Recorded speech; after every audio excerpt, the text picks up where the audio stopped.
yang paling penting saya kira, karena pemimpin ini wakil kita, bahkan kedudukannya adalah wakil Tuhan di muka bumi, maka catatan pertama nggak boleh sembarangan milih pemimpin. Bahkan Rasulullah mengatakan jangan kau pilih pemimpin yang minta-minta jabatan. Itu berarti apa? Yang ambisius. Yang kedua saya kira kita harus punya pemimpin yang adil ya. Karena kedudukan al-imamu adil itu kedudukannya dalam banyak hadis dan ayat luar biasa ya. Yang ketiga saya kira pemimpin adalah orang yang kita pasrai urusan kita harus kapabel. Harus punya kemampuan, kapasitas yang cukup. Kalau tidak katakan yang Nabi idza usidal amru kan ila ghairihi fa'tatirisa. Ketika engkau serahkan segala urusanmu kepada pemimpin yang tidak kapabel, ya tunggu kehancurannya. Tetapi dari situ kan kemudian kita harus cari pemimpin yang kriteria yang lain amanah kan. Bagaimana dia kemudian ketika kita berikan amanah untuk mengurus urusan kita, mendapatkan kesejahteraan, kemakmuran, dan itu harus disampaikan. Sebab kalau enggak jadinya munafik kan, ketika diberikan amanah dia berkhianat.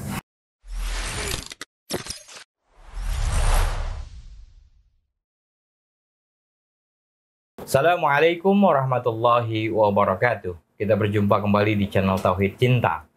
Kali ini kita akan membahas mengenai ulil amri dan ketaatan pada pemimpin. Ya, kita tahu bahwa dalam sebuah ayat dalam Al-Quran dikatakan bahwa ya ayyuhalladzina amanu atiullah wa atiur rasul wa ulil amri minkum. Taatlah kepada apa? Taatlah kepada Allah, kepada Rasul, dan kepada pemimpin. Nah, apakah ketaatan pada pemimpin ini ya wajib hukumnya? Ya, karena jelas dalam ayat Quran ini gitu. Yang kedua, Imam Baihaqi mengatakan bahwa pemimpin adalah wakil Tuhan di muka bumi ini, Khalifatullah fil ard. Nah, ketika pemimpin menjadi wakil Tuhan di muka bumi ini, maka apapun titah dalam tanda petik, juga perintahnya atau seruannya itu menjadi wajib untuk kita lakukan. Ya, kita tahu bahwa misalkan ya seperti apa pemimpin yang atau ulil amr yang dimaksud dalam Al-Quran ini? Apakah semua pemimpin? Apakah pemimpin yang memang ada kriteria tertentu yang baik, yang soleh, yang taat pada Allah dan pada Rasulnya, dan menjaga atau menjalankan perintah-perintah dari Al-Quran, dari hadis, dan lain sebagainya. Nah, kita akan bincang ini dengan Ustadz Mukhlisin Aziz. Beliau adalah pembina di channel Tauhid Cinta dan juga Wakil Ketua di STAI atau Sekolah Tinggi Ilmu Agama Islam Muslim Asia Afrika. Assalamualaikum Ustaz. Assalamualaikum warahmatullahi wabarakatuh. Sehat Pak Ustadz ya? Alhamdulillah. Walaupun maaf matanya ini ya, walaupun lagi kurang sehat, tapi Pak Ustadz tetap semangat untuk Siap. kita berbincang di sini. Luar biasa. Terima kasih Ustadz atas waktunya. Nah, tadi kan kita sudah di prolog itu bahwa ulil amri itu luar biasa posisinya gitu, setelah Allah, Rasulullah, dan ulil amri gitu. Nah, apa sih yang dimaksud ulil amri ini? Ya, ulil amri itu kan sebenarnya orang yang mengurusi urusan seseorang gitu. Maka kemudian ulil amri itu dibahasakan sederhana ya orang yang ngurusi urusan orang lain, yang punya otoritas itu adalah pemimpin gitu ya. Maka disebut ulil amri itu lebih gampangnya adalah para pemimpin. Yang menjadi pertanyaan itu kan kemudian Mas Rifki tadi sampaikan gitu. Apakah ada panduan ya di dalam Al-Quran, di dalam hadis Rasulullah, bahkan contoh Kanjeng Nabi, sejauh mana ulil amru itu mendapatkan ketaatan? Kira-kira ketaatan kita sama ulil amri itu mutlak nggak? Karena mereka adalah orang yang mengurusi urusan kita. Kebayang nggak Mas Rifki ketika kita nggak punya ulil amri satu hari saja? Polisinya nggak ada, tentaranya nggak ada, pemerintahan desanya nggak ada gitu. Itu pasti dampaknya, kerusakannya luar biasa gitu. Walaupun kadang-kadang ketika ada ulil amri tidak juga kemudian semuanya bisa. Dulu ada istilah autopilot gitu. Ya, autopilot. Tetapi memang keberadaan ulil amri itu niscaya di dalam konteks eksistensinya ya. Yang menjadi pertanyaan, apakah ketika ulil amri itu niscaya karena dari lahir sampai kematian itu membutuhkan urusan yang ada yang ngatur, maka apakah kemudian juga niscaya kemutlakan kita ketaatan sama ulil amri kita? Yang menarik adalah ketika kita bicara ulil amri, surat An-Nisa 59 itu memberikan kita panduan sesungguhnya, Mas Rifki. Allah mengatakan, ya ayyuhalladzina amanu atiullah wa atiur rasul wa ulil amri minkum. Di situ kalau kita teliti, di situ ada kata atiullah wa atiur rasul. Kata-kata taatnya ketika Allah dan Rasul disebut secara jelas gitu. Artinya apa? Para ulama menafsirkan ketaatan kita sama Allah itu sami'na wa ta'nanya mutlak. Apapun yang Allah perintah ya mutlak. Apapun yang Allah larang mutlak. Begitu juga apa yang Rasulullah perintahkan mutlak. Kita ikuti apa-apa yang Rasulullah larang juga mutlak. Tetapi ketika bicara wa ulil amri, yang hilang di situ ketaatan gitu. Artinya apa? Ketaatan pada ulil amri, ulama sepakat ini tidak mutlak. Sehingga rujukannya ulil amri yang kita ikuti ketika ulil amri itu kemudian mengikuti apa-apa yang telah digariskan oleh Allah dan Rasulullah. Jadi ketaatannya di situ masih ketaatan yang ada apanya? Ada conditioningnya, ada syaratnya. Dan itu tidak mudah untuk menjadi pemimpin. Yang menarik ketika bicara tentang ulil amri, banyak tafsir sesungguhnya Mas Rifki. Ibnu Abbas, Abu Hurairah itu tegas seperti kebanyakan para ulama menegaskan ulil amri itu ya pemimpin yang disebut umara itu. Ya. Tetapi Asy-Syaukani misalkan, Ibnu Katsir menyebut ulil amri itu bisa umara, bisa ulama. Karena ulama di kita itu kan juga orang yang ngurusin urusan kita. Coba ngapain? Kita meninggal, lahir butuh ulama gitu ya. Nanti mau nikah butuh ulama gitu. Nanti mau apa? Anaknya mau apa? 7 bulanan butuh ulama. Segala hal itu butuh ulama. Maka Ibnu Katsir sama Imam Asy-Syaukani mengatakan yang disebut ulil amr itu nggak mesti umara, tetapi ulama termasuk umara. Tapi ada yang menarik, ada yang mengatakan Mujahid, seorang tabi'in mengatakan ulil amr itu khusus untuk para sahabat. Karena saking apa ya, meletakkan ulil amr pemimpin pada posisi Imam Abaika tadi. Jadi dia khalifatullah fil ard, dia bahkan dhilullah fil ard. Di ulil amri itu bayangan Allah di muka bumi kedudukannya. Jadi memang kedudukannya luar biasa. Maka Imam Mujahid mengatakan ini khusus para sahabat yang punya kualifikasi menjadi ulil amri. Oleh karenanya banyak orang mensyaratkan ulil amri itu. Tidak sembarangan orang bisa menjadi ulil amri gitu. Yang kemarin dalam video-video sebelumnya kita tentukan tuh yang 5 itu punya kapasitas ya, punya keadilan, kemudian dia dicintai rakyatnya, dan itu kan susah gitu. Oleh karenanya yang paling utama yang mesti kita garis bawahi adalah kita wajib berbaiat, mengakui pemerintahan yang sah lah kira-kira ulil amri. Walaupun dalam banyak riwayat, dalam banyak sejarah, ulama fikih mengatakan seandainya ulil amri pemerintahan yang sah itu bahkan kemudian dia melakukan fajir, sesuatu yang melakukan regulasi yang tidak, yang merugikan lah rakyat, atau bahkan ketika dia mendapatkan kepemimpinan itu dengan cara mengkudeta, kita tetap wajib berbaiat.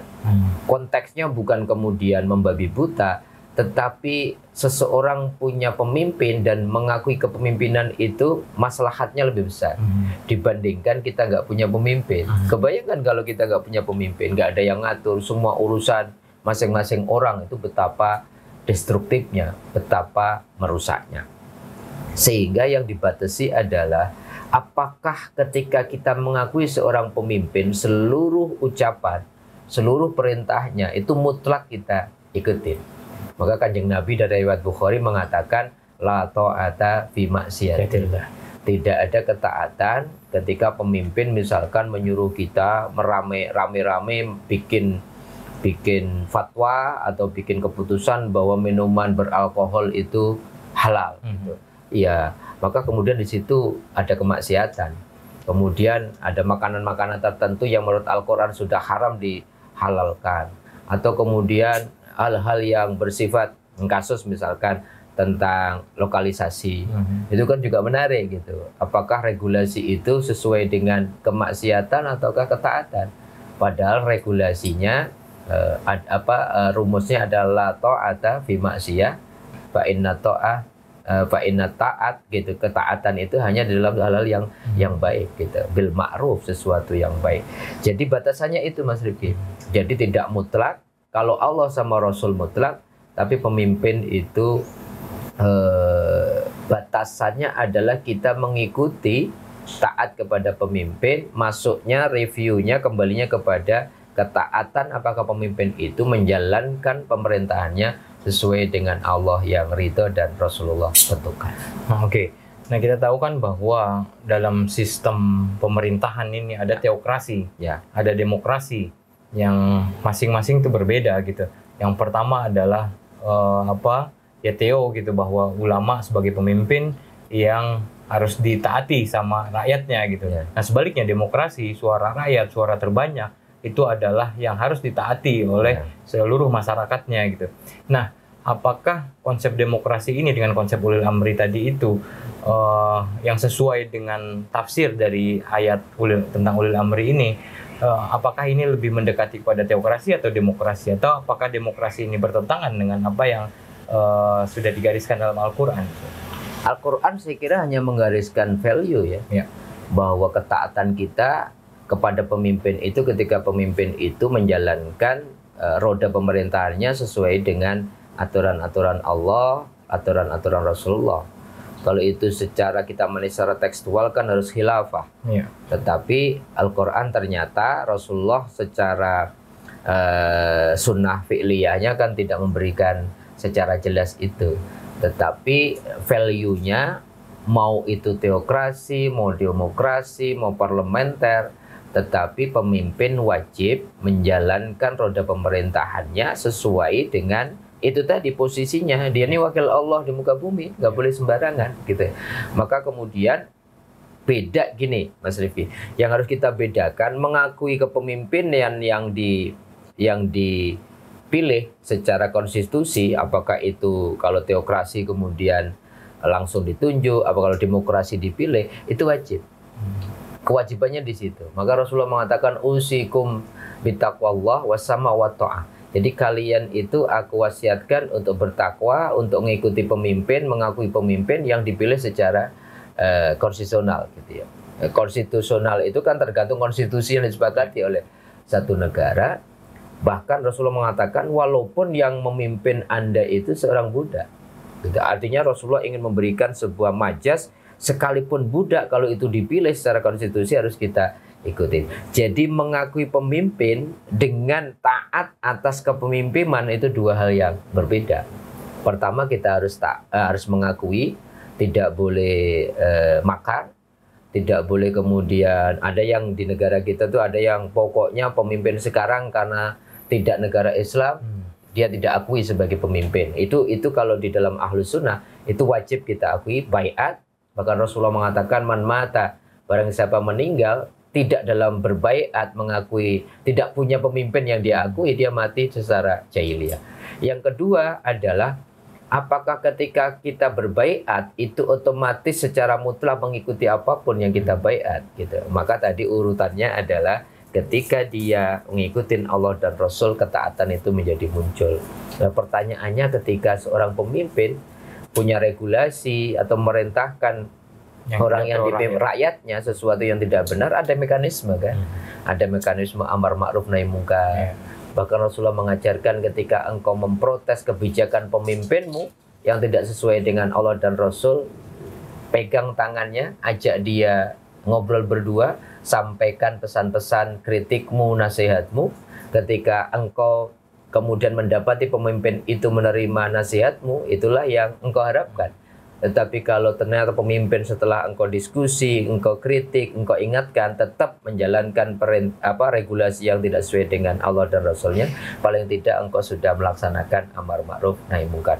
Jadi di satu sisi mengakui pemimpin ini mutlak, wajib, tetapi melaksanakan seluruh perintah pemimpin itu ada batasannya selama tidak melanggar hal-hal yang bersifat maksiat kepada Allah. Ketika pemimpin kemudian salah, ada mekanisme kritik, ada mekanisme pengawasan, ada mekanisme kemudian mengingatkan wa tawassaw bil haq wa tawassaw bis sabr. Itu kaidah-kaidah yang saya kira disampaikan oleh agama kita. Nah, terakhir Pak Ustadz, ya bagaimana menciptakan pemimpin gitu ya. Ya kita tahu kan bahwa ya pemimpin itu ya katanya ya dia tidak diciptakan tapi dia akan muncul dengan sendirinya. Ya itulah pemimpin yang ideal gitu kira-kira. Tapi kan ya sekarang dengan banyak ya semua bisa menjadi industri gitu. Ada industri survei, ada industri pendampingan segala macam, konsultan politik segala macam. Ya pemimpin itu bisa diciptakan. Ya bagaimana ya pemimpin itu di-create, dipoles segala macam agar bisa menjadi dimunculkan menjadi pemimpin untuk bagaimana disodorkan kepada rakyat. Ya, yang paling penting saya kira karena pemimpin ini wakil kita, bahkan kedudukannya adalah wakil Tuhan di muka bumi, maka catatan pertama nggak boleh sembarangan milih pemimpin. Bahkan Rasulullah mengatakan jangan kau pilih pemimpin yang minta-minta jabatan. Itu berarti apa? Yang ambisius. Yang kedua saya kira kita harus punya pemimpin yang adil ya. Karena kedudukan al-imamu adil itu kedudukannya dalam banyak hadis dan ayat luar biasa ya. Yang ketiga saya kira pemimpin adalah orang yang kita pasrai urusan kita harus capable. Harus punya kemampuan, kapasitas yang cukup. Kalau tidak kata Kanjeng Nabi idza usidal amru kan ila ghairihi fangtandiri sa'ah. Ketika engkau serahkan segala urusanmu kepada pemimpin yang tidak capable ya tunggu kehancurannya. Tetapi dari situ kan kemudian kita harus cari pemimpin yang kriteria yang lain amanah kan. Bagaimana dia kemudian ketika kita berikan amanah untuk mengurus urusan kita, mendapatkan kesejahteraan, kemakmuran, dan itu harus disampaikan. Bab kalau enggak jadinya munafik kan. Ketika diberikan amanah dia berkhianat. Jadi saya kira kriteria-kriteria itu kalau kita rangkum, ya pemimpin yang kemudian memang layak dia mendapatkan amanah untuk mengurusi urusan-urusan kita. Oleh karena saya kira rakyat ketika proses demokrasi 5 tahunan itu literasinya harus ditingkatkan Mas Rifki. Jadi jangan kemudian terjebak pada pilihan-pilihan yang bersifat fisikal. Dulu kemudian ada istilah wah yang penting ganteng. Oh ganteng ternyata nggak ada urusannya dengan kapasitas memimpin gitu ya. Cukuplah kalau Anda lapar kemudian melihat pemimpin Anda yang ganteng kemudian hilang laparnya kan. Kenyang. Sekarang kemudian ada gimmick-gimmick yang kemudian di-create sedemikian rupa sehingga masyarakat itu ingatannya ketika memilih pemimpin nanti adalah bukan sesuatu yang substansial, sesuatu yang memenuhi kriteria-kriteria pemimpin yang kalau bahasa Nabi kan ya sidik, batonah, amanah, tablik gitu. Tetapi lebih kepada sesuatu yang bersifat gimmick, sesuatu yang bersifat simbol-simbol yang sangat sumir atau kemudian yang nggak ada hubungannya dengan substansi kriteria dan kemampuan untuk seseorang memimpin. Tetapi ini kan era medsos yang semuanya bisa di-create, semuanya bisa dikondisikan. Maka yang paling utama adalah rakyat sekarang harus mulai melek, kemudian literasi politiknya kira-kira beginilah bahasa sederhananya. Ayo teman-teman cari pemimpin yang memang benar-benar bisa menjalankan harapan-harapan kita, mewujudkan harapan-harapan kita. Karena 5 tahun ke depan itu akan ditentukan oleh seorang pemimpin powerful sekali Mas Rifki. Dia bikin regulasi, dia bikin apapun itu akan mempengaruhi 280 juta orang rakyat Indonesia. Jadi menurut saya pemimpin ideal adalah pemimpin yang itu tadi, dia mempunyai kualifikasi-kualifikasi untuk menjadi orang yang mengurusi sekaligus menyelesaikan masalah-masalah yang dipimpinnya. Jangan terjebak kepada gimmick, jangan terjebak kepada fisikal, jangan terjebak kepada sesuatu yang nggak ada hubungannya dengan sukses dan tidaknya seseorang memimpin lah kira-kira. Oke, terima kasih Ustadz. Luar biasa pembahasan kita kali ini ya. Ya, para pemirsa terima kasih atas partisipasinya. Mari bijak memilih pemimpin.